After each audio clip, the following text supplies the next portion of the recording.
Friends ఇప్పుడే అందిన వార్త సంచలన వ్యాఖ్యలు చేసిన పీకే జగన్ ముఖంపై త్వరలోనే పేడ పడబోతోంది. నేను చెప్పింది తప్పైతే నా ముఖం మీద పడుతుందంటూ సంచలన వ్యాఖ్యలు చేశారు పీకే. దానికి సంబంధించిన వివరాలు ఈ వీడియోలో తెలుసుకుందాం. వీడియో పూర్తిగా చూడండి, అప్పుడే కంప్లీట్ ఇన్ఫర్మేషన్ అయితే అర్థమవుతుంది. అలాగే ఇంకెవరైనా మన ఛానల్ సబ్స్క్రైబ్ చేసుకోకపోతే వెంటనే సబ్స్క్రైబ్ చేసుకోండి. ప్రభుత్వం నుంచి వచ్చే ముఖ్యమైన అప్డేట్స్ అన్ని మిస్ కాకుండా మీకు ముందుగానే తెలియజేయడం జరుగుతుంది. వీడియో లైక్ చేసినట్లయితే మరింత మందికి సమాచారం చేరుతుంది. ఇంక వివరాల్లోకి వెళ్ళిపోదాం.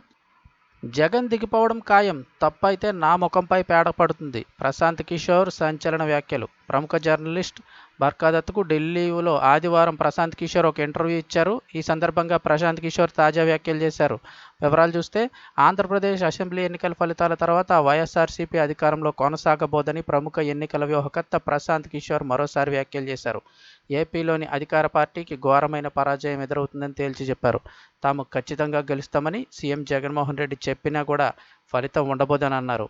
ఆయన నమ్మకం వ్యక్తం చేసినట్లుగానే రాహుల్ గాంధీ, తేజస్వి యాదవ్ లాంటి వారు కూడా చెబుతున్నారని, వారి పార్టీలు ఎన్నికల్లో గెలవబోవని చెప్పారు. ప్రముఖ జర్నలిస్ట్ బర్కాదత్కు ఢిల్లీలో ఆదివారం ప్రశాంత్ కిషోర్ ఒక ఇంటర్వ్యూ ఇచ్చారు. ఈ సందర్భంగా ప్రశాంత్ కిషోర్ ఈ వ్యాఖ్యలు అయితే చేశారు. ఈసారి జరిగిన ఎన్నికల ఫలితాల్లో కనుక నా అంచనాలు తప్పైతే నా ముఖం మీద పేడ పడుతుంది. పశ్చిమ బెంగాల్ ఎన్నికలతో నాతో సవాల్ చేసిన అమిత్ షా ముఖంపై పేడ పడింది. అలాగే జూన్ 4న ఎన్నికల ఫలితాలు విడుదలవుతాయి. నేను చెప్పింది నిజమైతే జగన్మోహన్ రెడ్డి ముఖంపై పేడ పడుతుంది, లేదంటే నాపై పడుతుందంటూ ప్రశాంత్ కిషోర్ అన్నారు. ఎన్నికల ముందే ఓటమిని ఏ రాజకీయ నాయకుడు అంగీకరించారని పీకే తెలిపారు. తాను 10 ఏళ్లకు పైగా ఎన్నికల క్షేత్రంలో పనిచేస్తున్నానని చెప్పారు. ఓట్ల లెక్కింపు రోజు 4-5 రౌండ్లు పూర్తయిన తర్వాత కూడా రాజకీయ నాయకులు ఓటమిని అంగీకరించబోరని చెప్పారు. రాబోయే రౌండ్లలో తమకే మెజారిటీ వస్తుందనే నమ్మకాన్ని వారు వ్యక్తం చేస్తుంటారని చెప్పారు. అటు చంద్రబాబు కూడా ఎన్నికల్లో గెలుస్తామని చెప్తున్నారని, అయితే జగన్ మాత్రం గతంలో కంటే ఎక్కువ సీట్లు గెలుస్తామని చెప్పుకుంటున్నారని ప్రశాంత్ కిషోర్ అన్నారు.